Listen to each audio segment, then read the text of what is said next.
Hilo tanyole.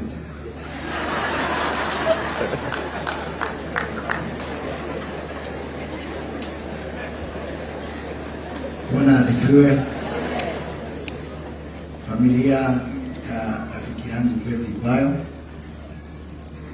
wenzake katika industry ya wanamuziki, viongozi wote ambao wako hapa, and in a special way Bishop Michael Wanderi, who I know was really the father of Betty Bayo kwa kiroho na kwa mambo ya dunia. Hamjambo. Nimekuja hapa kuomboleza rafiki wa karibu ambao tumetembea safari kwa muda mrefu pamoja na hawa wenzake katika wanamuziki. Mimi najua ya kwamba kama ni nyinyi mngeulizwa piga kura ya maoni, muulizwe mngetaka Betty Bayo akae na sisi miaka ngapi, mngesema miaka 100 na zaidi. Na kwa hivyo mimi najua huzuni ambao imetanda nchi nzima kwa sababu ya kuachwa na Betty. Lakini lazima tukumbuke ya kwamba hii safari si zote tutaenda, na tunaweza kuuliza Mungu maswali mengi. Mimi naomba tukue watu ambao hata muuliza Mungu maswali. Amuulize ni kwa nini Mungu amechukua mtoto mdogo, kwa sababu mtoto wa miaka ambao iko chini ya 40 ni mtoto mchanga, akaacha watu wengine. Tusiulize Mungu maswali, tumwamini Mungu, kwa sababu Betty mwenyewe alikuwa amemwamini Mungu. Betty was a very determined person. I've known her for more than 15 years. She was very determined. Never say die is another way you can describe Betty Bayo. Kianguka anasimama, kianguka anasimama. Na she was spreading determination to so many people ambao walikuwa karibu na yeye. Betty did not know how to give up. As a matter of fact, mimi najua Betty was much stronger than many men who are here. And I know that for sure. Jitihada yake ya kujimudu kimaisha, katika talanta yake ya muziki, katika mambo yake ya kanisa, katika familia ambapo the way Betty brought up Danny and Sky can only be an envy to so many people. To all of you, especially friends of Betty, people who are close, I don't want to ask you to stand with the family, to stand with the legacy of Betty, and to do that which Betty would have wished you to do. Because I'm sure somewhere anawaangalia akiwa huko mbinguni. Pia niseme vile Mheshimiwa Martha Karua amesema, we have a responsibility kama viongozi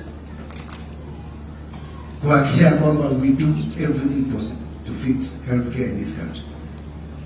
When Shiro GP called me and told me Betty is in hospital, I was abroad. And when I came back, because I remember 4 years ago, I was in a hospital bed, in Karen Hospital. Na Betty na Tasha walikuja kuniona na wakaniombea, na Betty hakuna siku Betty ashaniita jina, alinaka mudo wagai, niliwa dema mudo go, Betty amita mudo wagai, is really coming very close. Kwa hivyo wale watu ambao wako na shukrani na mimi ni wa Mungu, Betty alikuwa and when I came back to the country, kwa bahati mbaya Betty alikuwa ametuacha. Somehow, I felt like Lazarus' sister wakati aliambia Yesu kama ungekuwa hapa. Na mimi nikaanza kujiuliza, is there any way possibly we could have done to make Betty to be with us? Lakini Mungu alikuwa na mipango yake. Nimaliza kusema kwamba na Bishop amesema kwa wale watu ambao wanaongea mambo, wengine wanaongea na microphone, wengine kwa mtandao. Niwaombe tu tusikue watu ambao tuko sensitive kwa ile maneno ama mambo ambayo tuko. Na tukumbuke ya kwamba Betty hakusema juu ya matendo. Sana wale watu wa mitandao wanawaambia Betty hakuimbia matendo yenu. Aliwaombea maneno ya vinywa vyenu. Jiongoza na nani?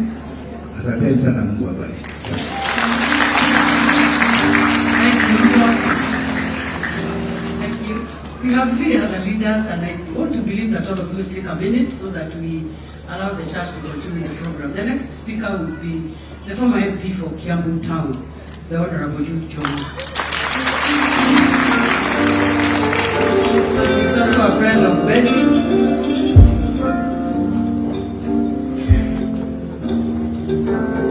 Asante sana. God is good and all the time.